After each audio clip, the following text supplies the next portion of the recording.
to be here on time, but I had a feeling that there would be a few people who would be arriving a little late, so I wanted to wait before we began officially.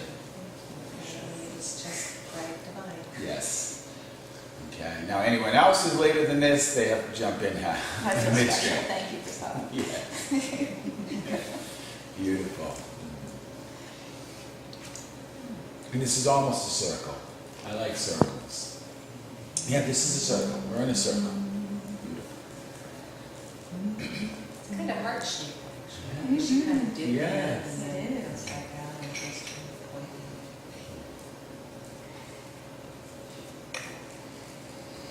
So one of the things I didn't touch on last night that's implicit in awakening is, are you going there, Chief? Yep. I think I will just take this.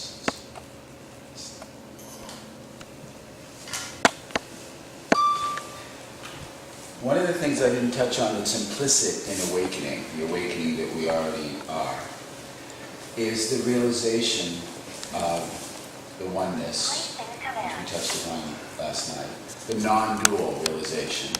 Well, one of the ways that shows up is in the realization that there's no other. There is only pure consciousness. So when we meditate, we witness. We witness our thoughts instead of thinking our thoughts. If we're thinking our thoughts, now we are in the object of our perception. We're identified with our object. That very identification with the object is what creates that sense of separation and creates that sense of fear, because we're separate from God. Okay? And then starts with the I thought, and then leads to body awareness and body identification.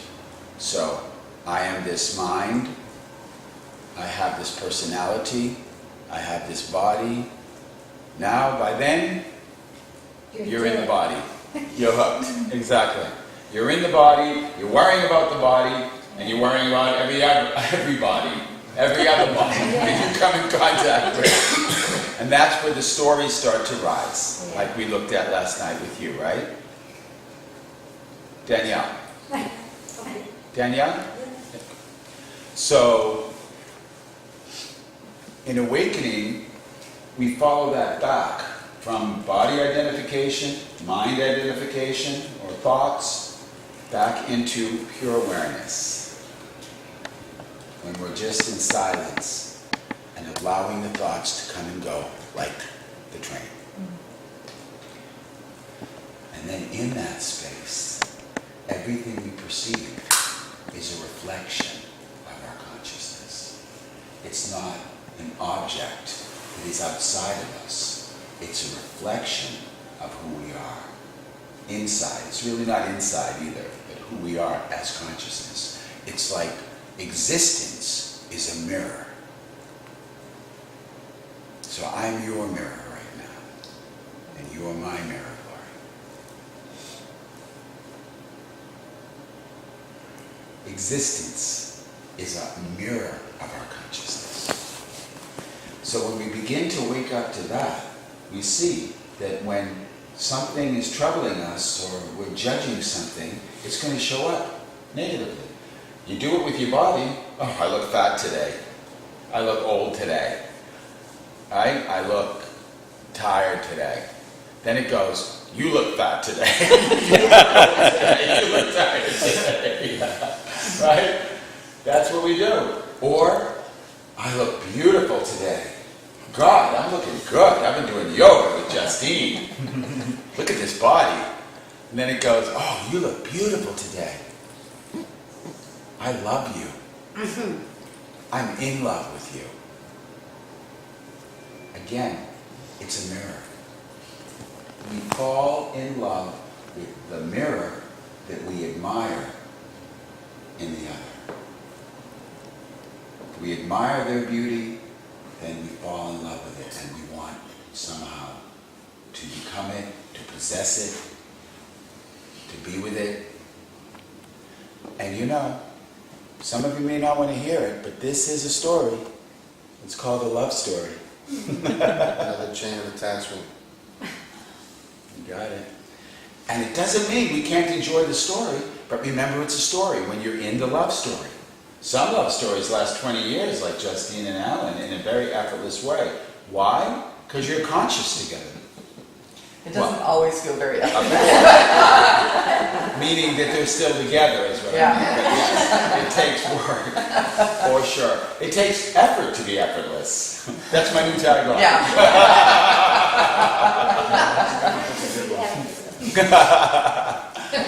But really, that effort we're talking about is intention. And the intention for conscious couples like Alan and Justine is that we're not here to please each other. And when Alan comes out here and Justine shares, maybe they'll share, and there are other couples in the room, right? Where's your partner? Yeah, this. So, the point is, Antoine St. Exupéry said it best in The Little Prince. Anyone know that book? It's a beautiful book. He said, love is not looking into each other's eyes. Love is looking in the same direction. So when you meet your mirror that you fall in love with, because somehow he or she reflects back to you the beauty that you want to be, or makes you feel good in her presence, instead of getting all busy with her or him, that object of your perception, tune into yourself. Feel what you are feeling in her presence and cultivate that. And the more you cultivate that, the more the mirror is going to show up in that beauty. Because you're becoming more beautiful. You're becoming more in love with yourself. So the mirror is going to show up as such. And it's going to go deeper and deeper in a dovetail back and forth mirror of beauty and love. Now, of course, the inverse is true too, because we're in duality in this story we're talking about. So if you're judging yourself, that mirror is going to come back and judge you. Even if he or she didn't mean it, you're going to read into it in the tone of voice. So the dance with the other that we spoke of last night a little bit, we touched upon with Linda, this is one of the wonderful paths of awakening. As Osho, wonderful teacher, if anyone has ever heard of Osho, used to say, relationship is the shortest or longest path to enlightenment.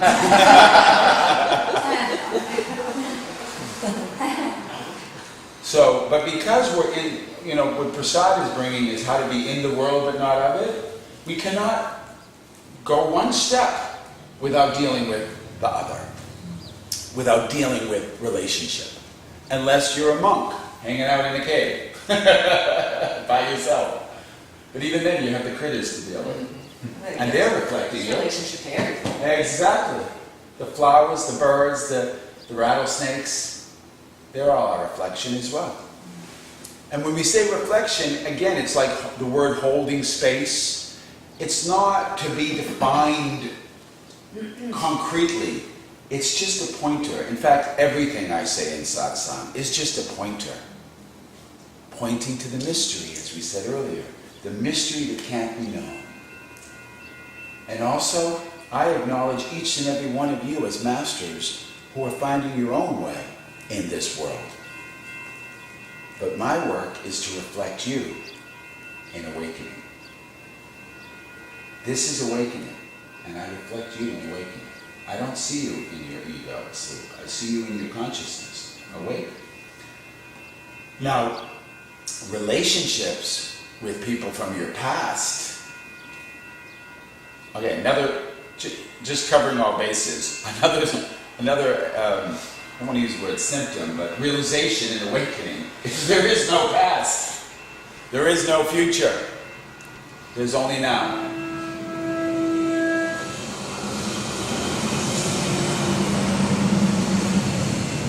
And we're not talking about now as a point in time between past and future.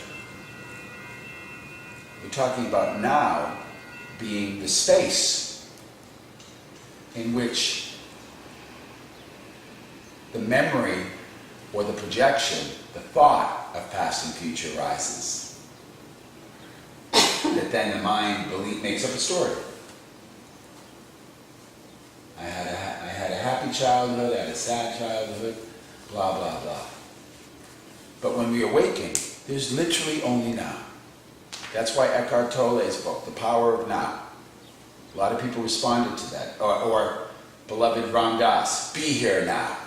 That's it. He distilled the whole teaching of enlightenment for a generation into 3 words. Be here now.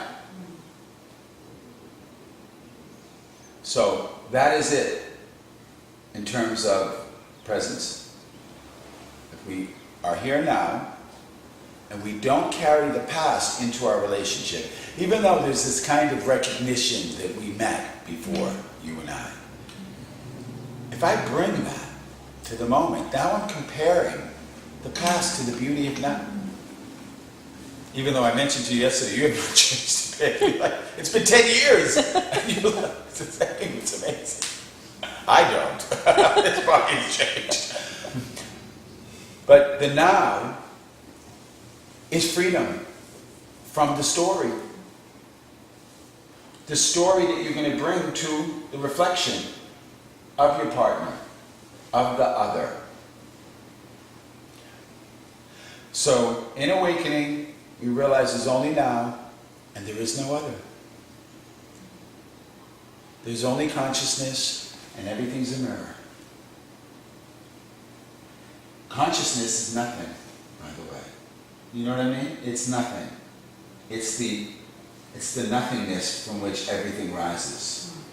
So when something rises, it starts as a thought, becomes an emotion, then becomes a physical experience. If you need some kind of back, you gonna be okay? Is there pillows you can lay in? You can squeeze them. No, he doesn't want to get too close inside.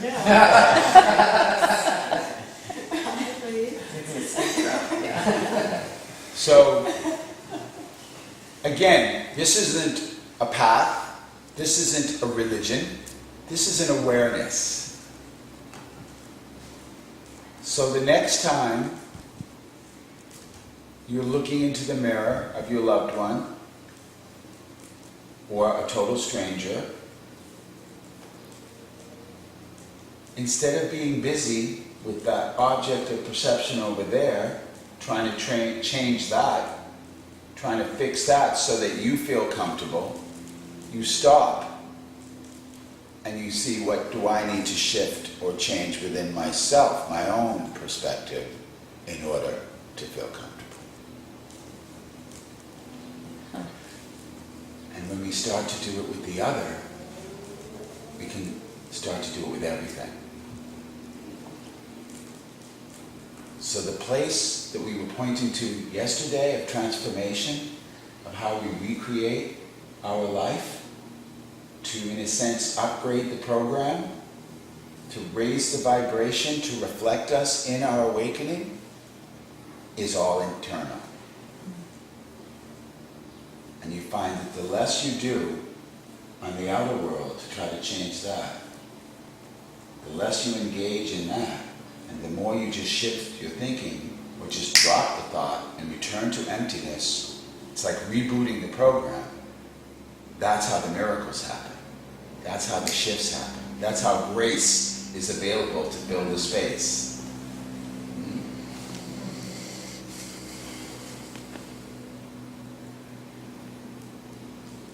And I'm going to open this up to questions from your own life that we can work on and look at examples to really apply this. But these are the basic tenets of being awake. Then from there, it takes care of itself, you know. There's probably a few more we'll touch on. But literally, remember we mentioned yesterday, there is no victim, there's no more blame. You take 100% responsibility for what you're experiencing. And with that, you can take 100% responsibility with the beauty, with the creativity.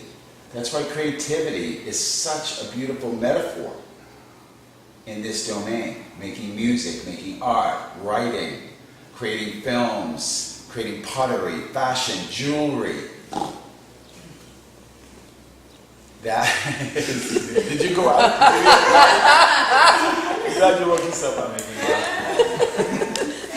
So, creativity is a metaphor for who we are as consciousness, as the creator.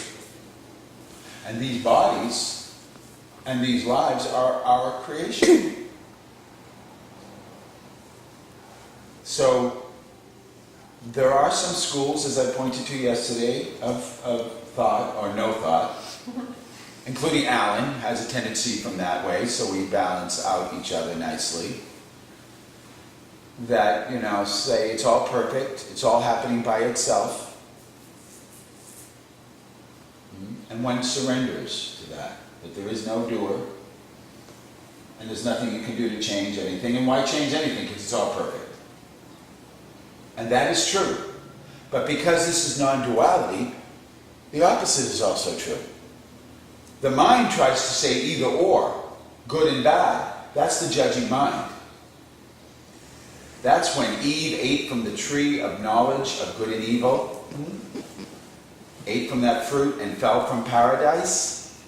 That's what happens every time your mind rises and tells you this is good and this is bad. And what is it? It's the ego to protect you. Oh, that experience felt bad the last time I had it, so I better not do it again. And then that projects that very fear onto the experience, and you will attract that into your life. Grasping at impermanence. Huh? Things, the ego's grasping at the impermanence. Remember, I was talking earlier about fear. My ego. Yeah, but that's an ultimate truth. But I'm pointing to one other thing here, Ravi, is that the recreation of the past over and over again, the pattern of the mind to recreate based on the thoughts that you're holding in your consciousness. Recycling that story in just constant pictures. Is that what you mean? Just like recycling that Yes, story exactly. in those images. Exactly. Samsara it's called within the Buddha teachings, Yeah. exactly. So it's freedom from that we're looking at this moment. But of course, another symptom or realization and awakening is, what Ravi was saying, is the unchanging, permanent awareness is who we are. So if it comes and goes, that's not who we are. Passing thoughts? No. Physical body? No. Moods? No. Happiness? Sadness? Even the emotion of love? No. So we don't place our attention on that which comes and goes. That's the third aspect of awakening, since Robbie brought it out. We keep our attention on that which is permanent, that which is eternal. Not the passing train, the space. But right now we're working a little bit with how to be awake in the world but not of it, with the other. Okay? So you think of your ex-wife. Think of your son. Think of your boss. Think of your neighbor. Now, when we fall in love with someone, we're falling in love with those qualities that we admire in him or her, as we mentioned. But also, when we judge someone, we're judging those qualities that we repress in ourselves, that we criticize in ourselves. So, suddenly the mirror, the reflections in our life, become an opportunity in each moment to be free. Freedom isn't something that just happens and you're done with it. Living in awareness is a moment by moment opportunity. Moment by moment awareness. The thought rises and falls. Do I grab it? Do I engage? That's the grabbing. Now, since Robbie brought up, why do we grab our engagement with thought? Why do we choose to make the illusion real? Let's look at that for a second. Now, so a few people last night were kind of celebrating that, which is also a path. To say yes to everything is a way of realization. To say yes to nothing is a way. Nothing and everything. Then there's the middle path. But ultimately, what I'm pointing to is transcendence and raising your vibration so you're not engaging in the thoughts and the objects of perception and the people and the something and the everything that is rising in your consciousness. You're not engaging in it and getting caught in it, in the story. Instead, you're witnessing it, watching it come and go, and now you can enjoy the story. Enjoy the story of being 17 years old and having to deal with your parents. Because you know it's not going to last. But God knows when we were there, it felt like it was going to last forever, and it was a nightmare for some of us. But when we know it's just a story, that we aren't the 17-year-old body, we aren't even the son of the mother and father, where we don't identify with ourselves as a label, and we're not the mother of the child. We're consciousness reflecting, even with our children. You with me? This is the level of awakening. There's no personal I. We come back to that. So that's another aspect of awakening. There's no personal I. You see through it, one way or another. You see through it. Whether you surrender, whether you see that the I is not doing anything and it's all happening by itself and it's all predestined, so whether you witness it and see the nature of it as thought that comes and goes, doesn't matter how you get here. But when you're here, you see there's no personal I. I make up this story of I to move through this movie, and I'm playing a character in my movie. Yes? So when I was younger, I used to have the imagination that this state was blissful and like paradise. What was blissful? The state, a transcendent state, Yes, yes. was blissful, and that's what paradise looked like. Yes. In my experience, and I think what I'm hearing you say now too, this character in my story is still going to feel the grief, it's still going to feel the pain, it's still going to feel the love. It's simply that I'm aware that I have a distance and can witness those experiences. Exactly. Like when you're watching a movie. I cry when I watch a sad movie. I laugh. I get frightened in a horror movie, you know? What we're also going to be holding space for today is how to upgrade your movie so that the blissful movie can exist, but there can be no grasping. So when you hit those states of bliss, if you think, that's it, this is enlightenment, all I have to do is keep it, now you're hooked into the story. Yeah. You're hooked into the story of bliss, which is simply a symptom, like you just owned beautifully. It's a symptom of wake up call. It's he's got it, honey. Oh, cool, thanks. It's a symptom. He's got it. It's a symptom of. Oh, maybe it's not for us. Probably a neighbor. Neighbor concern. Sounds like a Coca-Cola. Yeah, because then the dog. So bliss is a symptom of awakening that can come and go. But the bliss that's permanent is the relaxed state of acceptance that your character is going through grief in this moment. Like I literally was with my mother for the last hours of her life as she passed, as she left her body. And I meditated with her and prayed with her. And when she left her body, because I was in this state that we are now, there was no grief. My brothers and sisters, my father, much grief. Crying, wailing, upset. But there was no grief here at all. In fact, it was an honor for me to serve her the way I'm serving each of you, or we're serving each other now. So, but later, emotions rose. Later, there was the character missing the mom, a certain song, you're watching a movie, where's my mom? For years, tears came. So, the invitation here, what's your name again? Patricia. Patricia. As Patricia brought into the circle, the invitation is to be, again, to be in the world but not of it. To not detach yourself from your emotions, to give full permission to them so they can play out. But not so that they run wild and lead you into trouble. Bill? So not that the emotions run wild and lead you into trouble and take you out of awareness. Awareness is paradise. It's that space before the judgment of good and evil, the knowledge of good and evil from the fruit of that tree are engaged in.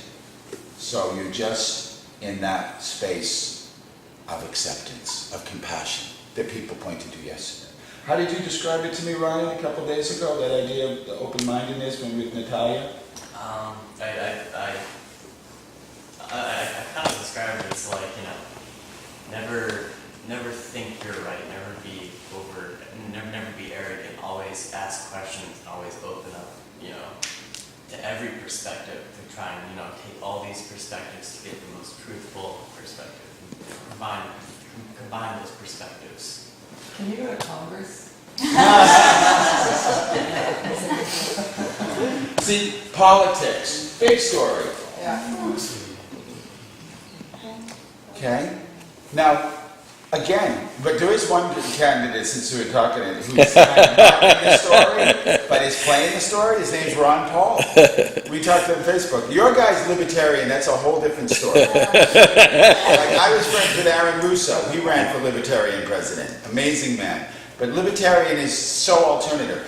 I'm just using Ron Paul as an example because he's working within the Republican story, being a libertarian.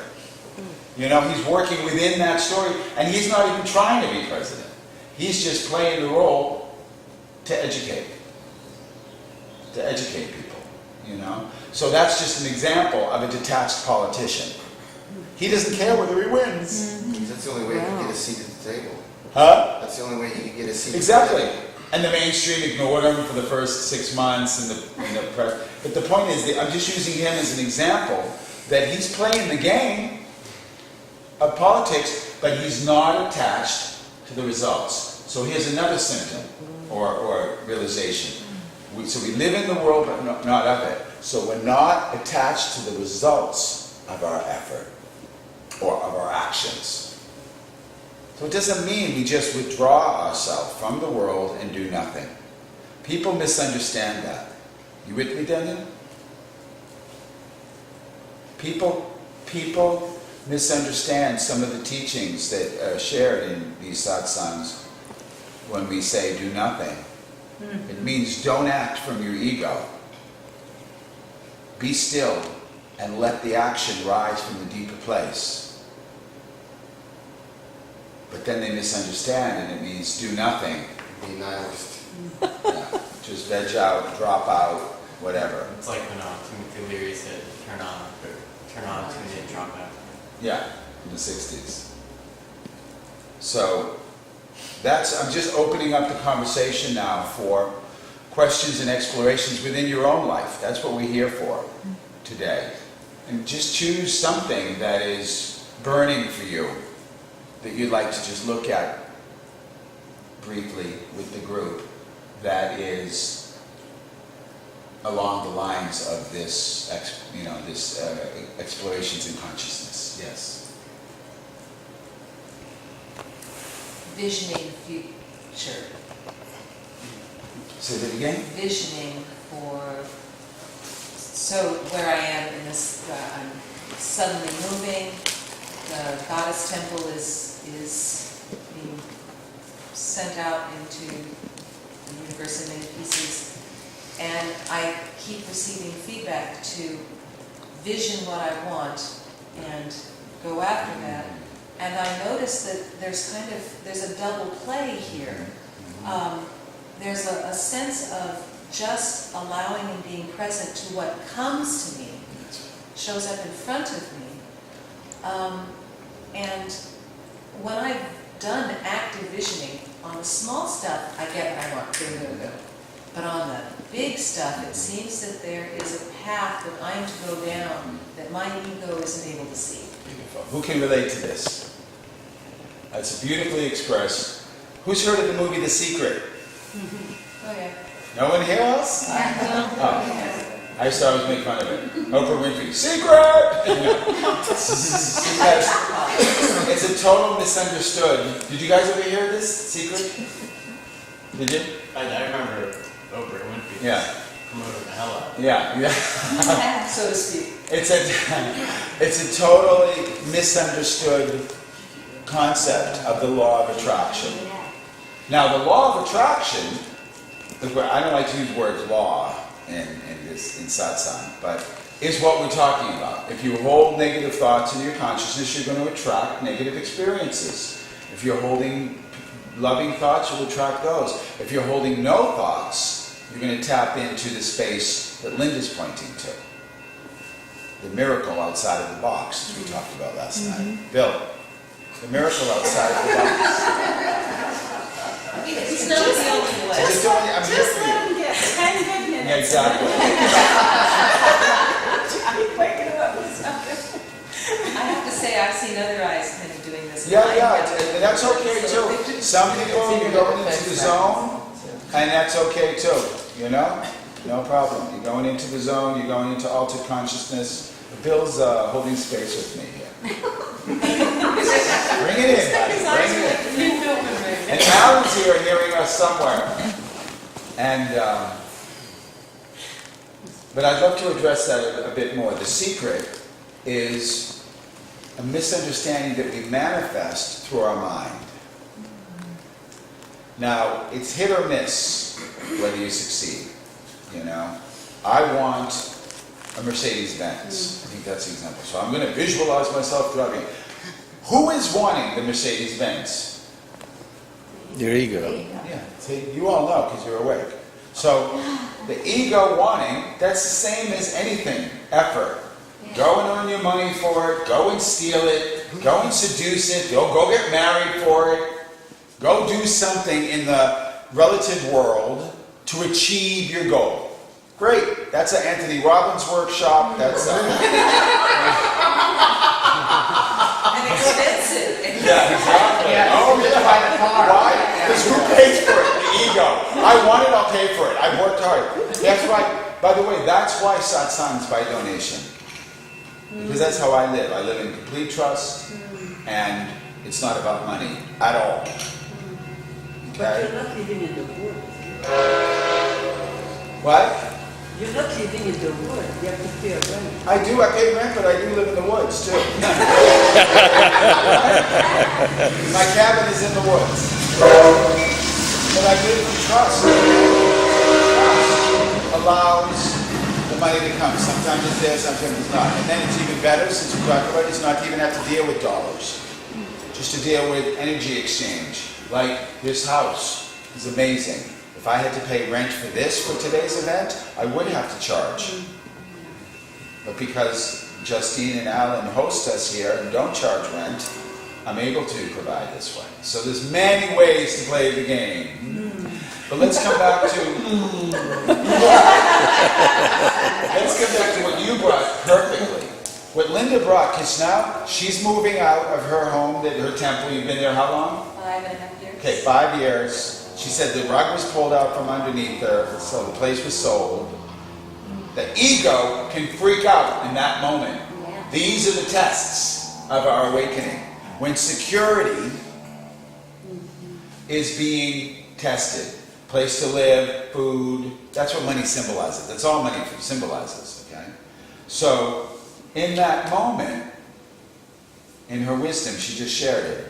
You have a choice to go into your ego and either go and try to achieve it, like the Anthony Robbins style, or visualize it. like the New Age style.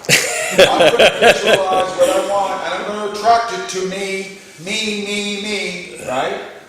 Or the third option that she pointed to, I can just let go of my expectations and trust that the perfect place is going to show up next. That existence beyond my own ego, which is who we are, and anyone who didn't get that last night, just trust me on that for a bit. We are existence. Okay, if you're in a 12-step program and you're working your steps, you are the higher power that you're surrendering to. Okay? Eventually you get that.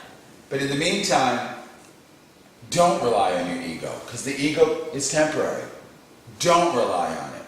Don't expect him or her to make you happy. Or don't allow your attention to follow their need for happiness. Because it's going to take you down the path into the story, and then you're going to find yourself suffering. The story of a mutual hostage situation. You've had some bad relationships. So, Linda's in the middle of, Linda's in between two homes. That's the space. That's what Prasad means by holding space. You don't visualize what you want, because if you do, you're going to miss all the other opportunities that are coming your way that don't fit the picture of what you're visualizing. So let's take it another step. Yes. Play it another way. It's like there's a lot of people, there's a lot of Lindas right now. A lot of I'm what? another Linda. Lot of what? There's a lot of Lindas right Yeah. now, all over that are moving around. When I travel around the planet, everyone is, right now, the shifting is so great with the vibrational frequency that has been stepped up, that the foundation of who we are and what we've known is being pulled out for most of us. Relationships that are wobbly or crumbling, just like the government is crumbling, life. Yes. Right? So it's like I lived in Mount Shasta for 14 years. I just left. And I've been wandering, like a wandering Jew, looking at, okay, where is home? What feels good? And it's like you're coming out of a place like that, you're a hothouse flower. You're not used to all the traffic, or the electromagnetics that are hitting you all over the place, or all the smart meters, stuff like that. But it's like there's another octave. It's like, how do we live? How do we create?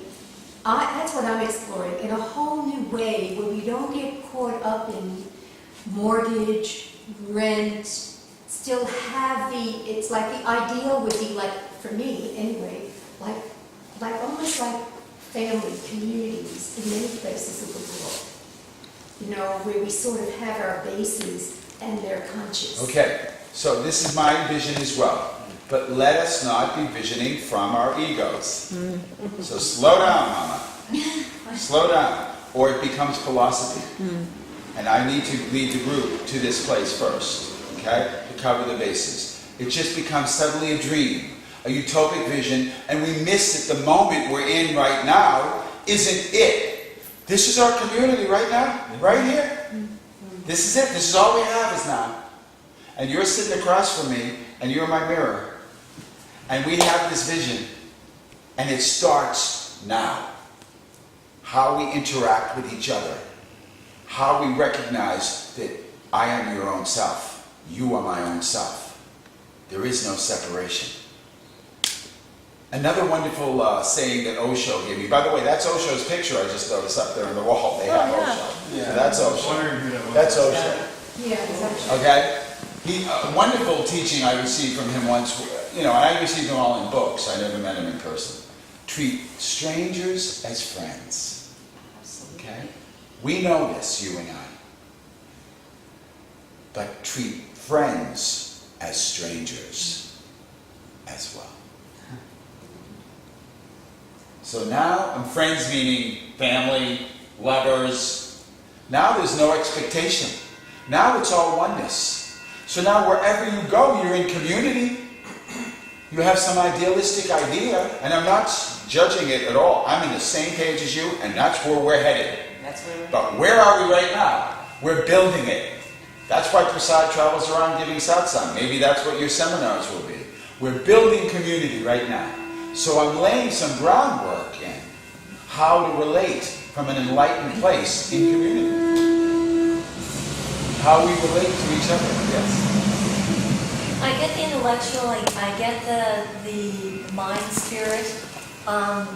Where my question comes in, and I feel like the law of attraction kind of sidesteps also, is the role of our body and the fact that we are energetic beings. And as energetic beings, we hold trauma and past lives and emotions and things in these bodies, and these bodies are a part of our ability to create and manifest. And when we have not released those traumas, that affects our energy, which then affects our ability to draw to us what we want and then manifest. So my question has to do with how we release from the body and allow the body to become the energetic manifester that it's designed to become, to be. Beautiful question. And that's the next level from Diana's question. And the idea of when our bodies actually ascend to a certain level, maybe they can be underneath energy grids and not even be affected. But for now, the levels we're at, they are. So we choose to put the body in places that are of a higher vibration. Hold on one sec. Did you have something to add about that? Okay, good. I was gonna say, maybe think of your body as a vehicle. Even a car. Like it's good to keep your car well maintained. Change the oil, keep it clean, but don't get attached to it. Use it as a vehicle to allow you to travel to get where you need to be, to get to your destination. But don't attach yourself to it. Well, I'd love to hear that from you, my nephew. It's beautiful. And the question, that's beautiful. That's basic. And the question, what's your name? Karen. Karen. The question that Karen's asking is, in a way, too, how do we take the car and we upgrade it so it can fly? Right? And that's what you're pointing to, too. How do we upgrade the frequency so that it can fly? And is the nature of the car itself limiting our ability to evolve? Now, you speak of past life traumas, and you speak of, that kind of thing. That's still identification with past. So they say, when a being awakens, they transcend all their karma. And you don't take on new karma because you're in the moment. So what is karma? It's cause and effect. Yeah. You do one thing, then the result will happen. You get angry at someone, it'll come back at you. But when we're in this impersonal, awakened self, playing the part of driving our vehicles called the body, then we don't take on new karma because there's no body here to take it on. So we're hanging out in this space. Oh good, instead of holding space, it's called hanging out in space. Figured it out. So, but these are brilliant questions. We're stirring the pot together. Yes? We're stirring the pot of, not smoking the pot, I said stirring the pot. Republicans and bombs. We are co-creating today together. Exactly. Co-creating. And creating sustainable community together. And we're going to end the day looking at what that is. But let's first lay some more groundwork. So we're in a room with a circle, and there are people who have issues from their past. They don't even say past life. It could be just this life, past childhood dysfunction. I work as a therapist too sometimes, so I know what some of people's issues are. But the work of awakening is somehow, it's the same, what we've been saying. It's somehow seeing that that's my story, and I'm not going to engage in it. Now, we're going to talk about the creative attractive process. This is what you guys are tapping into, right? Is that even though I'm visualizing that I should be living such a place, or have such a lover, or have this abundance, it's not coming because there's a block. This is exactly, we talked about it, remember? The blocks. This is some beautiful moment for us to do that. And you release blocks for people. You know what I'm talking about. Yeah. So it's awareness of the block from the subconscious level to the conscious level, being conscious of it, that is the first step to us releasing. Yeah? If you get no other volunteers, I think. No, we're all going to get a chance to do that. I'm not sure how it's going to show up yet, but and you practice it in your life. The block shows up when you're feeling the contraction, feeling the fear, feeling the effort, the doing. When you ego identify, instead of living in the trust, acceptance, and bliss of no mind. Yes, That's why I it get caught up into sometimes with the trust and fear of trusting existence that it will provide things, I will be okay. And sometimes getting to this place of fear that it's not going to happen. And then it takes a while. I still don't understand the relationship between trust and how to separate trust and fear.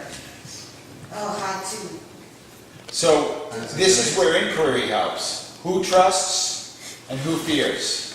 So who fears? Your mind, The mind, the ego. Who trusts? No mind. your heart. The trusting isn't a doing, and he calls it your heart. A lot of people do. It's a lovely, right? The There's journey. that block between the Yeah. heart line. Exactly. So that's the integration of the two, you could say. But again, these are all words. The way I like to point to it, when the thought rises that thinks it knows and knows what it wants, that is limiting. That's in the box. No matter how beautiful that box might be, of the way the world is supposed to be and creating new community, that's still a box. And we as consciousness are actually creating already all of it. The crooked politicians, the toxicity, the illness, the past life trauma, that's all still part of consciousness, isn't it? Yeah. Isn't that all our creation still? Yes. The suffering? So we can't just say, that's bad. Right. Now we're in our mind. We have to accept it all. Like I tell people, if you want to lose weight, accept yourself as fat first. Right. And then the weight has a chance to fall off. If not, what you resist persists. You know who said this? I've been quoting this for 20 years. I finally found out. Anyone know who said this? You did for Carl that. Jung. I did. Carl Jung was the first one to say it. So what resists persists. Okay? Yes. I thought I heard her say, and you say as well, that there's an impression that comes from saying, just accept, and maybe, and perhaps it is what you're saying, but experientially, Just accept.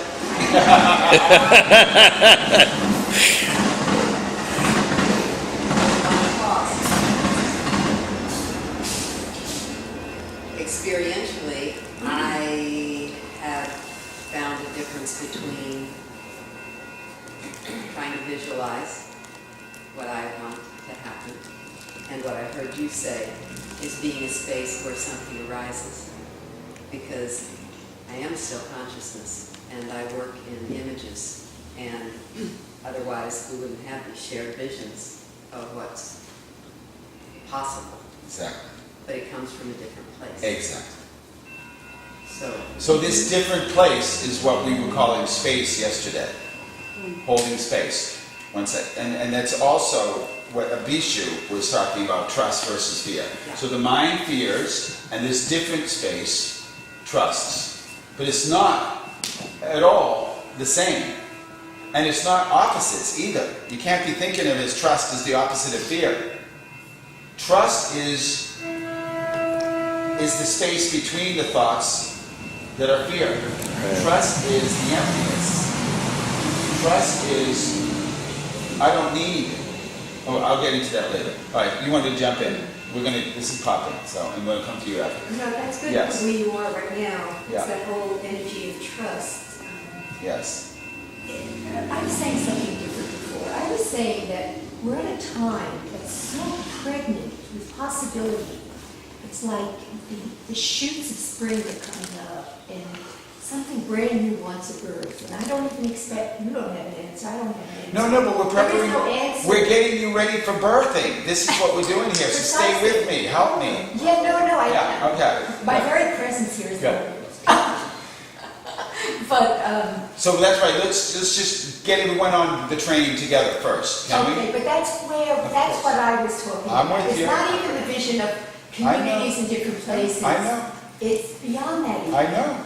There's a whole let- new way of playing on this Of planet. course, but right now, the experiment is to get everyone in this room into that space first. Gotcha. And then we go from there. Mitzi? Okay. Practical question. Yes. The trust and the space and Yes. Allowing, thank you for saying that word. have kind of a, Passive. no offense or anything to the young people in there, but a child that lives in the home or home that is doing things that are like starting fires and attempting to make bombs and things. How do you, I just can't, on my ego just comes out. Yeah, you just, I mean, how do you, lighting fires in the house and, things that Ben, are. any advice? What do you do if you get a kid lighting fires in the house and building bombs? Well, Huh?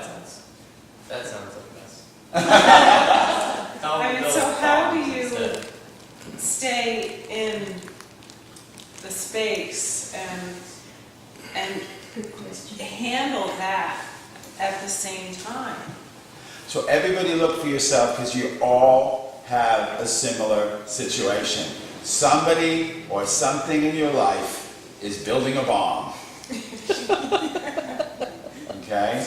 And that's, Abishu pointed it, her fear. It's the same. Not having enough money, not having a place to live. It's all survival fears. Okay? If the kid was building, a science project of a volcano. Did anyone ever see that commercial where the volcano explodes? It's a spray, cleaning spray. You wouldn't be so concerned. But the idea of a bomb, of fires, it's the destructive impulse of the child that you're concerned with, yes? On some level? and that And his or her well-being? disregard for other life. Of course, of course. Yeah. Now, let's open up the picture here. What did you say? Take him to the shooting range and shoot some guns with him, but she said, and shooting? Take him to the shooting range and shoot him. So wait, who has the But- destructive impulse? So, This has gone on for almost a decade now, so. yeah. Well, there you go. So, it's been going on for almost a decade now. What you resist persists. Acceptance, radical acceptance, even of this world as it is first before we try to change it. And so let's just back it up for a second and take full responsibility for our experience and to look at how you're somehow creating it in your own life. One of the ways to do that is to ask what lessons you learn or how you can evolve from it. That's a one way to accept, yes, some of us do that. When suffering happens, how can I learn from it and help my body, mind evolve and process some of these past life traumas, right? That's a way. So we could ask that for you. But even more so, can we just back it up even more and really drop out of the ego into consciousness, into God, and ask, does God really care when somebody blows somebody else up? No, You don't care. couldn't give a shit. It's natural. Does God care when war happens? No. Does God care when the animal eats the other animal? No. Does God care when the earthquake swallows up and kills 7,000 people? No. So on this level of awakening, God does not care. And in India, they have 3 levels of God. Brahma, creator, Vishnu, sustainer, and Shiva, destroyer. And certain people, in their realization, have recognized that story of humanity, a story of physical existence, and have accepted it. And as a result, there's peace. and then you can live with the Unabomber in your house. Now, has he blown up the house yet? Nobody said. Has he set, wait, hold on, has he set the place on fire yet? A small fire, yes. But has he burned your house down, is what I'm asking, okay? I'm not being funny here. No, I know. I'm being real here. Is that it didn't happen yet. The fear of what's going to happen is worse for you than actually what's happening. And it makes you neurotic. Is this your son? Stepson. So And I'm he's, very of minor. course, I'm just kind of. but I he's kind of getting the see- charge. I mean, the dads and the moms Yeah. and it's craziness. I got it. And I'm kind That's of right. a receiver of this. Of course, type of of thing. course. He's transferred his anger towards them on you. He's getting a charge out of you. This is his thing. Now, if you were, right here in satsang, thanks for bringing it here, if you were to really let go of the fear of the house burning down or him blowing himself up or blowing you up, really, and come from that place of acceptance we just tapped into, watch what happens when you no longer have a charge and he can't get to you from that. Now you're free. He's going to find another. You see, oh, excuse me, I don't mean to plant that. He's going to find another way to get to you. No.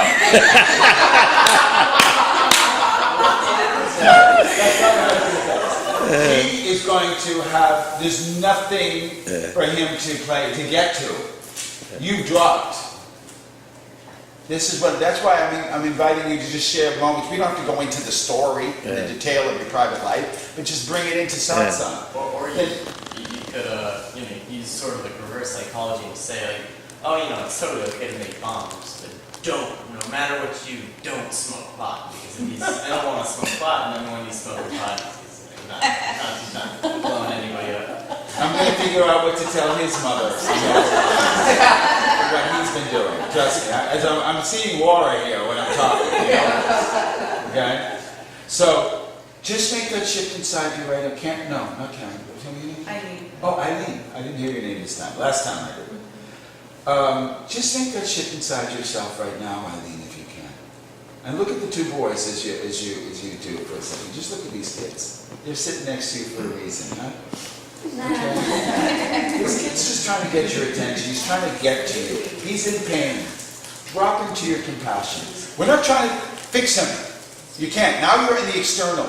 We're not trying to, that's codependent, that's rescuing, that's the craziness when you're trying to fix them out there, right? We're already let go of that. Right? Everyone with me? In here. Shift within. Make the shift within.